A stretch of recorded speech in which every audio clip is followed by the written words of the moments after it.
নমস্কার বন্ধুরা, বাসন্তী kitchen and village food থেকে সবাইকে স্বাগত জানাই। আজকের আমি আপনাদেরকে বানিয়ে দেখাবো মটরশুঁটি সংরক্ষণ।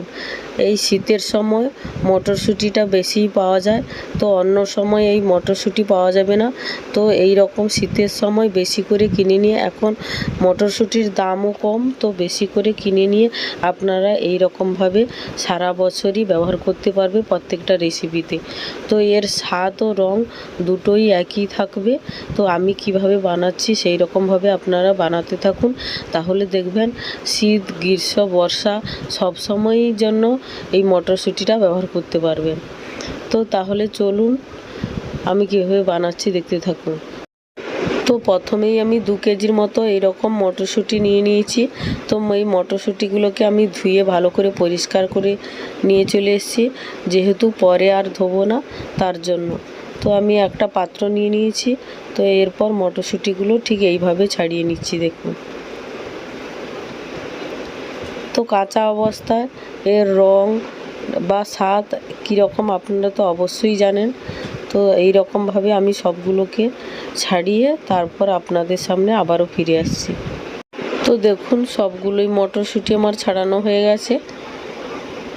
তো মটরশুঁটিগুলো কালার অবশ্যই বুঝতে পারছেন।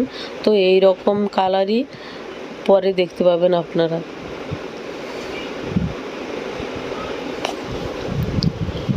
তো এরপর আমি গ্যাসের ধারে চলে যাব।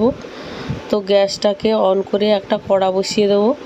তো এরপর কড়ার মধ্যে আমি মটরশুঁটি অনুযায়ী জল দিয়ে দেবো। এখানে মটরশুঁটিটা সেদ্ধ হয়ে ওপরে ভেসে যাবে, ঠিক সেই রকমভাবেই জলটা দিতে হবে। তো এরপর আমি দিয়ে দিচ্ছি 2 কেজি মটর দানার ওপরে আমি 4 টেবিল চামচের মতো চিনি দিয়ে দেবো। চিনিটা দেওয়ার কারণ হচ্ছে, চিনিটা দিলে স্বাদ ও রং একই রকম থাকবে সারা বছর, তার জন্য আমি এখানে চিনিটা দিচ্ছি। এরপর দিয়ে দিচ্ছি লবণ। এখানে আমি লবণ দিয়ে দেবো 2 টেবিল চামচের মতো লবণ। এর থেকে বেশি লবণ দিতে যাবেন না, তাহলে বেশি লবণ হয়ে যাবে। এরপর আমি চামচের সাহায্যে নেড়ে নিচ্ছি, লবণ ও চিনিটাকে জলের মধ্যে মিশিয়ে নিচ্ছি, দেখুন। তো এরপর জলের ওপরে ঠিক হাতটা দিয়ে আমি এরকমভাবে দেখে নিলাম জলটা কতটা গরম হয়েছে। হালকা ভাব উঠছে, বেশি ফোটাতে যাবেন না, তাহলে মটরশুঁটিগুলো সিদ্ধ হয়ে যাবে, মটর দানাগুলো। তো তারপর আমি মটর দানাগুলোকে দিয়ে দিলাম, দিয়ে চামচের সাহায্যে নেড়ে নিচ্ছি। তো 3 থেকে 4 মিনিট এরকম গরম জলের মধ্যে আমি নাড়তে থাকবো, একদম ফোটাতে যাবেন না, ঠিক এই রকমভাবে রাখতে হবে। আর জলের নিচের দিকে যে মটর দানাগুলো আছে সেগুলো আস্তে আস্তে ওপরের দিকে ভেসে উঠছে, দেখুন। তো 3 থেকে 4 মিনিট হয়ে গেছে। এরপর আমি একটা ছাঁচার সাহায্যে এটাকে তুলে নেব। তো যেই মটর দানাগুলো ওপরের দিকে ভেসে গেছে, ঠিক আমি সেইগুলোকেই তুলে নিচ্ছি, দেখুন। আর এই রকমভাবে একটা ছিদ্রযুক্ত পাত্রের মধ্যে ঢেলে দিচ্ছি, কারণ এর গায়ে যে জলটা লেগে আছে ওটাকে ঝরিয়ে নিতে হবে। তো দেখুন তলা থেকে মটর দানাগুলো উপরের দিকে উঠে আসছে, এরপর পরিষ্কার বোঝা যাচ্ছে, দেখুন। তো আবারও এই রকম সম্পূর্ণভাবে আমি সবগুলোকে ভালো করে ছেঁকে নেব। তো দেখুন সবগুলোকে ছেঁকা হয়ে গেছে। এরপর আবারও একটা পাত্র নিয়ে নিয়েছি। তো পাত্রের মধ্যে আবারও আমি পরিমাণ মতো জল নিয়ে নিচ্ছি।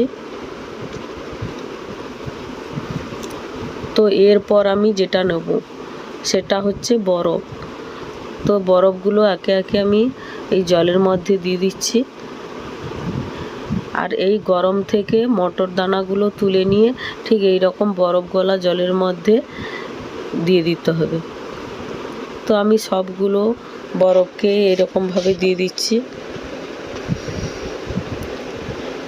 তো এরপর আমি চামচের সাহায্যে বরফটা যাতে তাড়াতাড়ি গলে যায় তার জন্য চেষ্টা করলাম। তো এরপর আমি সেই মটর দানাগুলোকে ঢেলে দিলাম জলের মধ্যে। এরপর আমি চামচের সাহায্যে আবারও বেশ ভালোভাবে নাড়িয়ে নেব। তো এরকমভাবে 5 মিনিট আবারও এই ঠান্ডা জলের মধ্যে রাখবো, তারপর আবারও ছিদ্রযুক্ত পাত্রের মধ্যে আমি ছেঁকে নেব। তো দেখুন 5 মিনিট রাখার পর আবারও ঠিক সেমভাবে ছেঁকে নিচ্ছি। তো এইরকমভাবে আমি সবগুলোকে ছেঁকে নেব। এরপর জল ঝরে যাওয়ার পরেই দেখুন একটা এরকম সুতোর কাপড় নিয়ে নিয়েছি, আর কাপড়টাকে ঠিক এইরকমভাবে মেলে দিলাম। তারপর সেই জল ঝরিয়ে রাখা মটর দানাগুলোকে আমি কাপড়ের ওপরে এইরকম ছড়িয়ে দিচ্ছি। পুরোটা বেশ হাত দিয়ে ভালোভাবে ছড়িয়ে দেবো। আপনারা যদি রোদ্দুরে দিতে চান তাহলে হালকা যদি রোদ্দুরে দেন তাহলে 2 ঘন্টা মতো রাখবেন, আর যদি প্রচুর রোদ থাকে তাহলে 1.5 ঘন্টা মতো রাখবেন, নাহলে বেশি গরমে সেদ্ধ হয়ে যাবে।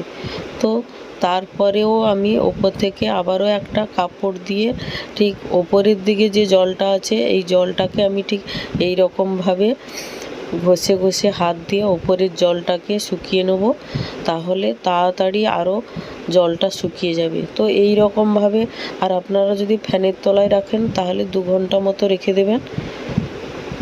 তো আমি ফ্যানের তলায় রেখেছি। তো এটাকে 2 ঘন্টা পরে আবারও ফিরে আসছি। তো দেখুন 2 ঘন্টা পরে আমি ফিরে এসেছি। তো এরপর দেখুন জলগুলো একেবারেই ঝরে গেছে মটর দানার গা থেকে। তো এরপর এই কাপড় থেকে আমি মটর দানাগুলোকে বেশ ভালোভাবেই একটা পাত্রের মধ্যে আমি তুলে নেব।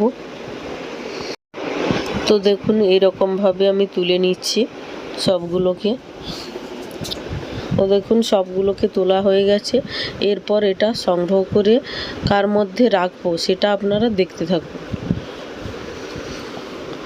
তো এরপর আমি নিয়ে নিচ্ছি একটা কাঁচের জার। তো দেখুন এই রকম একটা কাঁচের পাত্র নিয়ে নিচ্ছি। কাঁচের পাত্রের মধ্যে রাখলে খুব ভালো থাকবে। তো এরপর সেই মটর দানাগুলোকে আমি কাঁচের পাত্রের মধ্যে ভরে নিচ্ছি দেখুন।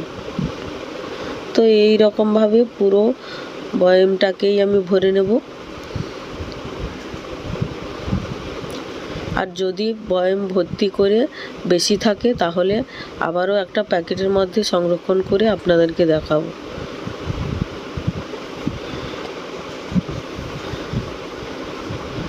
দেখুন বয়ামটা ভর্তি হওয়ার পরেও বেশি হয়ে গেছে।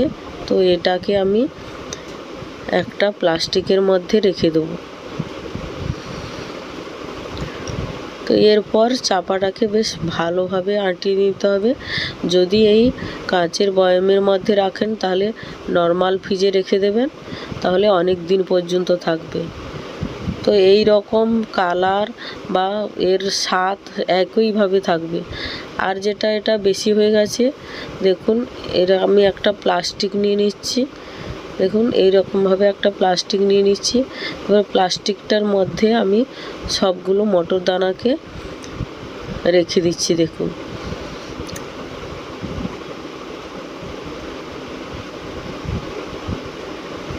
তো এই রকমভাবে আপনারা যদি রাখেন তো সারা বছরই যে কোনো রেসিপিতে ব্যবহার করতে পারেন আপনারা।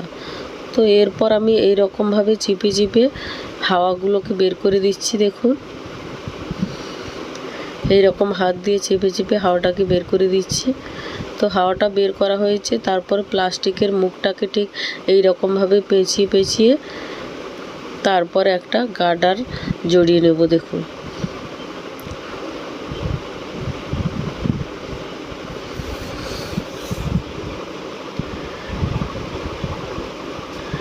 এটাকে আপনারা ডিপ ফ্রিজে রেখে দেবেন, তাহলে অনেক দিন পর্যন্ত থাকবে।